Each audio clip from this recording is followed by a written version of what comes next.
Hello guys, আসসালামু আলাইকুম। Welcome back to my YouTube channel beyond the friends. আশা করি ভিডিও থাম্বনেল দেখে বুঝেই গিয়েছেন আজকে কোন ওয়েব সিরিজটি নিয়ে আলোচনা করব। এর আগের এপিসোডে আমরা 200 এর প্রথম পর্ব ওয়াক্ত নিয়ে আলোচনা করেছিলাম। আজকে এর দ্বিতীয় পর্ব ভাগ্য ভালো এপিসোডটি নিয়ে এক্সপ্লেন করব। তো চলুন ভিডিওটি শুরু করা যাক।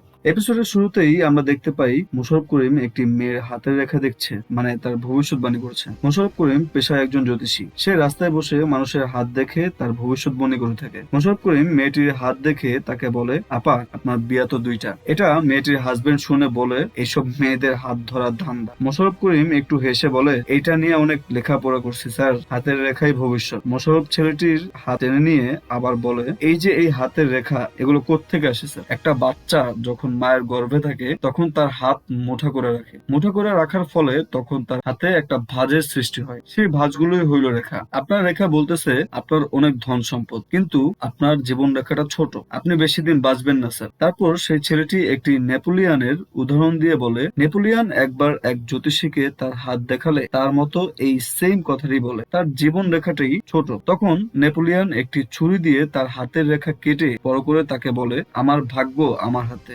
মেয়েটি মোশাররফ করিমকে কোথায় থাকেন জিজ্ঞেস করলে তখন মোশাররফ উত্তরে বলেন, ঝিলপাড়ের বস্তিতে থাকেন। তাদের মতন মানুষরা হাত দেখার পরে যে টাকা দেন তা দিয়ে তার মায়ের কিডনির চিকিৎসা করান তিনি। ছেলেটি তখন বলে ওঠে, নিজের ভাগ্য নিজে বদলাও না কেন, মানুষের ভাগ্য তো ঠিকই বলতে পারো। মোশাররফ তখন বলে, নিজের ভাগ্য নিজে দেখা যায় না, মানা আছে। মোশাররফের মায়ের কিডনি পরিবর্তন করতে হবে। দেখা যায় একটি হসপিটালে ডক্টরের সাথে কথা বলছে সে। ডক্টর বলে, আপনার মায়ের জন্য কোনো কিডনির ডোনার পাওয়া যাচ্ছে না, আর পাওয়া গেলেও এত টাকা আপনি বহন করতে পারবেন না। এদিকে বাসা ভাড়া না দিতে পারায় বস্তির ম্যানেজার তাদের বাসা ছেড়ে দিতে বলে, জানায় তার মা। মোশাররফ তখন তার মাকে আশ্বাস দিয়ে বলে, সব ঠিক হয়ে যাবে মা। মোশাররফের মা তার এই পেশাটিকে খুব একটা পছন্দ করে না। মোশাররফ করিম একবার তার নিজের হাত দেখতে গিয়েও নিজেকে কন্ট্রোল করে নেয়, কারণ জ্যোতিষীরা অন্যের জীবন রেখা দেখে, কিন্তু নিজেদের জীবন রেখা দেখায় তাদের বারণ আছে। একদিন এক মহিলা তার ছেলেকে নিয়ে মোশাররফের কাছে তার ভবিষ্যৎ দেখতে আসে, আর মোশাররফ তার ভবিষ্যৎ দেখে বলে, তোমার উপর শয়তানে ভর করবে,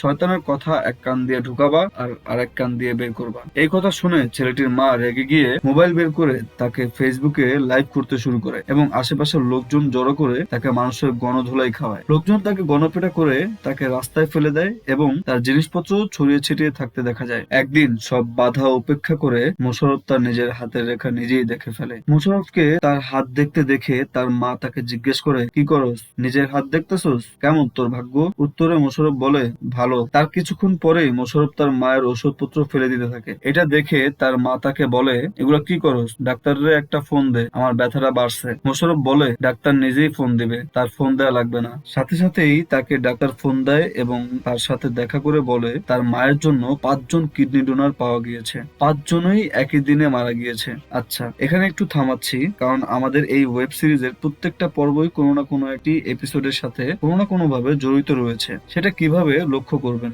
এখানে ডক্টর বলছে 5 জন ব্যক্তি একই দিনে মারা গিয়েছে। এখানে এই ওয়েব সিরিজের প্রথম পর্ব ওয়াক্তের সাথে কানেক্ট করে দিয়েছে পরিচালক নুহাস হুমায়ুন। যাই হোক, আমরা আবার গল্পে ফিরে যাই। এখানে ডক্টর মোশাররফ করিমকে বলছে, কিডনি ডোনার পাওয়া গিয়েছে, এখন টাকা ম্যানেজ করতে পারলেই চিকিৎসা শুরু হবে। এতগুলো টাকা মোশাররফের পক্ষে জোগাড় করা সম্ভব ছিল না, কিন্তু মোশাররফ তার নিজের ভাগ্য আগেই দেখে ফেলেছে, তাই সে এখন এটা নিয়ে খুব একটা দুশ্চিন্তা করছে না। টাকা ম্যানেজ হয়েই যাবে, কিন্তু কিভাবে? মোশাররফ করিম হসপিটালের ভিতর তার ভাগ্য দেখার জন্য কতগুলো চিঠি নিচে রেখে তার পাখিটিকে একটি চিঠি খুলতে বলে। তখনই পাখিটি বারবার বলতে থাকে, পর্দা সরাইস না, পর্দা সরাইস না। একটি চিঠি মোশাররফ খুলে ফেলে এবং তাতে লেখা থাকে, কারো বিপদ দেখলে এগিয়ে যাবে না, অন্য পথে তাকাবে। সেদিন রাতেই সে একটি পথ দিয়ে হেঁটে যেতে থাকলে সে দেখতে পায় একটি ছিনতাইকারী একটি লোকের টাকা ভর্তি ব্যাগ ছিনতাই করছে। লোকটি মোশাররফের কাছে হেল্প চাইলে মোশাররফ তাকে হেল্প না করে চুপচাপ ঘটনাটি দাঁড়িয়ে দাঁড়িয়ে দেখতে থাকে। ছিনতাইকারীটি ছিনতাই শেষে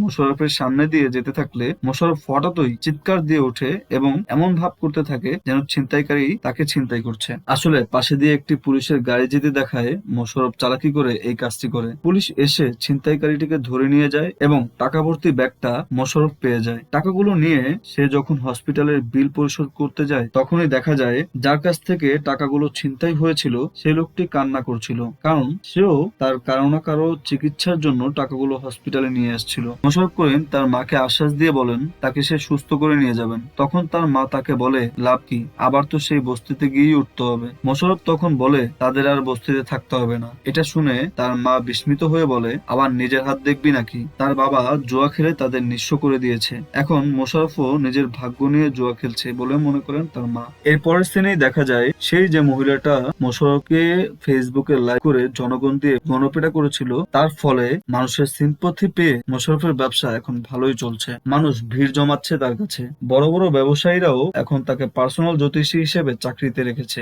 গুগল, অ্যাপল এদের প্রত্যেক ডিপার্টমেন্ট হেডের নাকি একজন করে নিজস্ব জ্যোতিষী রয়েছে, যে কিনা তাদের ব্যবসায়িক ভবিষ্যৎবাণী করে থাকে এবং ভাগ্য পরিবর্তনে সাহায্য করে। একজন ব্যবসায়ীর ভবিষ্যৎবাণী করে তার স্ত্রী এবং সন্তানদের জন্য কোনো প্রকার সম্পত্তি না রেখে যাবার পরামর্শ দেন তিনি। আর এটা শুনে ওই ব্যবসায়ী স্ত্রী মোশাররফের মুখে থুতু ছুঁড়ে মারেন। মোশাররফ করিম ওই রাতে তার বাসায় ফেরার পথে দেখা যায় কিছু লোক তাকে ঘিরে ধরেছে এবং তার কাছে একটু ভাগ্য ভিক্ষা চাইছে। মোশাররফ এখন এতটাই ব্যস্ত থাকে যে বাসায় তার মায়ের সাথে খুব একটা সময় কাটাতে পারে না। তাই তার মা বলে এত ঔষধপত্র দিয়া বাঁচায় রাখা লাভ কি হইব যদি একসাথে দুটা ভাত খাইতে না পারি। সে আরো বলে সে তার বাবার মতোই জুয়ারি হয়েছে, তার বাবা টাকা দিয়ে জুয়া খেলতো আর মোশাররফ ভাগ্য নিয়ে। এটা নিয়ে মোশাররফ তার মায়ের সাথে ব্যাপক তর্ক বিতর্ক করতে থাকে। আর এদিকে পাখিটি বারবার বলতে থাকে পর্দা সরাইস না, পর্দা সরাইস না। মোশাররফ বিরক্তি হয়ে পাখিটিকে হত্যা করে ফেললো। আসলে মানুষ তার ভাগ্য কখনো পরিবর্তন করতে পারে না, অন্যের ভাগ্য ছিনিয়ে নিয়ে নিজে করে নিতে পারে। জ্যোতিষীদের নিজেদের ভাগ্য নিজেদের দেখার নিয়ম নেই, কিন্তু মোশাররফ করিম তার ভাগ্য নিজে দেখে তার ভাগ্য নিয়ে জুয়া খেলছে। পাখিটিকে মেরে ফেলে মোশাররফ তার মাকে বলে তোমার আর আমার মধ্যে পার্থক্য হলো তুমি দেখো অতীত আর আমি দেখি ভবিষ্যৎ। তার মা তখন তাকে বলে আমি মনে হয় মইরা যাব, বাঁচবো না আমি আর। বলেই অসুস্থ হয়ে পড়েন তিনি। মোশাররফ তার মাকে নিয়ে হসপিটালে গেলে ডক্টর জানায় তার মায়ের হাতে খুব একটা সময় নেই। মোশাররফ তার মাকে বাঁচাতে বললে ডক্টর বলে আমাদের একটা সিস্টেম আছে। মোশাররফ তখন রেগে গিয়ে বলে আরে ধুর, রাখেন আপনার সিস্টেম, এসব সিস্টেম আমাদের জন্য না। আপনাদের সিস্টেম একটা দেয়াল যার একদিকে ক্ষতি আর অন্যদিকে উন্নতি, কিন্তু সেই সিস্টেমে ফাটল আছে, ফাঁকফোকর আছে। কেউ দেখতে পায় কেউ দেখতে পায় না, কিন্তু আমি দেখতে পাই। আমার হাতের রেখা ভাঙা সিস্টেমের ফাঁকফোকর, আমি ফাঁকের আড়ালের আলোটা দেখতে পাই। মোশাররফ তার মায়ের কাছে মাফ চাইলে তার মা তাকে বলে আমারে মাফ করে দিস, আমারে অতীতে রাইখা যা আর তুই ভবিষ্যতে থাক। এই কথা বলে কিছুক্ষণ চুপ থেকে তার পাখিটির মতো সেও বারবার বলতে থাকে পর্দা সরাইস না, পর্দা সরাইস না। বলে রাখি এখানে পর্দা সরাইস না বলতে বোঝানো হয়েছে নিজের ভাগ্য নিজে দেখিস না। এরপরে দেখা যায় মোশাররফ হেরে যাচ্ছে এবং তার হাতের রেখাগুলো কেমন যেন বিকৃত হয়ে যাচ্ছে। তারপর মোশাররফ করিম তার গুরুজিকে ফোন দিয়ে তার কাছে সাহায্য চায় আর বলে আমি আমার নিজের হাতের রেখা পড়ে ফেলছি, আমাকে বাঁচান। তার গুরুজি তখন তাকে বলে তোকে তো অনেকবারই বলছি নিজের ভাগ্য না দেখতে, কতবার বলছি পর্দা সরাইস না। তারপর ধমক দিয়ে ফোনটা কেটে দেয়। এরপরের সিনে আমরা দেখতে পাই পেট কাটা মধ্যাহ্ন শ এর মিষ্টি কিছু এপিসোডের সেই ইবলিশকে। মানুষের বেশে সেই ইবলিশ লোকটি মোশাররফকে বলে মানুষ বিপদে পড়লে আল্লাহকে ডাকে আর তুমি ডাকলা আমারে। মোশাররফ তখন বলে এত কথা শোনার সময় আমার হাতে নাই, আমার মা হসপিটালে মারা যাচ্ছে। ইবলিশ তখন বলে ভাগ্য হলো এক ধরনের শক্তি যা তৈরি করা যায় না আবার ধ্বংসও করা যায় না, শুধু হাত বদল হয়। তুমি তোমার ভাগ্য বদল করছো না, চারপাশের সব মানুষের ভাগ্য চুষে নিচ্ছ। এটা হচ্ছে এক ধরনের ক্যাপিটালিজম। উচ্চ শ্রেণীর মানুষেরা নিম্ন শ্রেণীর মানুষের ভাগ্য চুষে নিচ্ছে। মোশাররফ করিম তার বাসায় এসে তার জ্যোতিষবিদ্যার যত বই রয়েছে সব ফেলে দিতে থাকে এবং আল্লাহর কাছে মাফ চাইতে থাকে। তখনই আমরা দেখতে পাই মোশাররফ এপিসোডের শুরুতে যেই মেয়েটির হাত দেখেছিল তার হাজবেন্ড তার রুমে বসে আছে আর তাকে পেছন থেকে বলে আল্লাহ তোকে মাফ করলেও আমি তোকে মাফ করব না। আসলে মোশাররফ তার ওয়াইফকে নিয়ে যে ভবিষ্যৎবাণীটি করেছিল সেটি সত্যি হয়ে গেছে। তার ওয়াইফ তাকে ছেড়ে চলে গিয়েছে। ছেলেটি বলতে থাকে তোরা ভবিষ্যৎ বলতে পারস না, ভবিষ্যৎ ধ্বংস করস, তোরা হচ্ছিস ইবলিশ, একটা শয়তান। বলেই ছেলেটি মোশাররফকে একটি গুলি করে দেয় এবং নিজেও আত্মহত্যা করে ফেলে। মোশাররফ নিচে পড়ে আছে, তার গা থেকে প্রচুর রক্ত ঝরছে। তখনই তার মাথায় আসে সেই নেপোলিয়নের কথা যিনি তার হাত কেটে ভাগ্য বদলিয়ে ফেলেছিল। পরক্ষণে মোশাররফ একটি চাকু নিয়ে তার হাতের রেখা কেটে বড় করতে শুরু করে আর তার সঙ্গে সঙ্গেই তার শরীরের সব ক্ষত এবং রক্তগুলো ভ্যানিশ হয়ে যায়। সিন শিফট হলে আমরা দেখতে দেখতে পাই মোশাররফ নিজেকে আবিষ্কার করে একজন খুবই বিত্তশালী হিসেবে। সে বিয়ে করেছে সেই মেয়েটিকে যাকে তিনি ভবিষ্যৎবাণী করেছিল আর বলেছিল তার 2টি বিয়ে হবে। তিনি তার টিভি ওপেন করলে খবর দেখতে পায় সারা দেশে একটি অরাজকতা সৃষ্টি হয়েছে। দেখাচ্ছে দেশের অর্থনৈতিক ধসের ঘটনা, নিত্য প্রয়োজনীয় জিনিসের মূল্য বৃদ্ধি, দেশের আইন শৃঙ্খলা পরিস্থিতি, অস্বাভাবিকতা, আরো অনেক কিছু। তার আর বুঝতে বাকি রইল না যে সে তার আশেপাশের সব মানুষের ভাগ্য কেড়ে নিয়েছে। তখন সে অস্বাভাবিকভাবে হাসতে শুরু করে দেয়। আর আজকের গল্পটি এখানেই শেষ হয়ে যায়। নেক্সট ভিডিওতে থাকছে নুহা সুমন পরিচালিত এই ওয়েব সিরিজের 3য় পর্ব অন্তরা এপিসোডের এক্সপ্লেনেশন। ভিডিওটি দেখতে আমার চ্যানেলটিতে সাবস্ক্রাইব করে সাথেই থাকুন। আল্লাহ হাফেজ।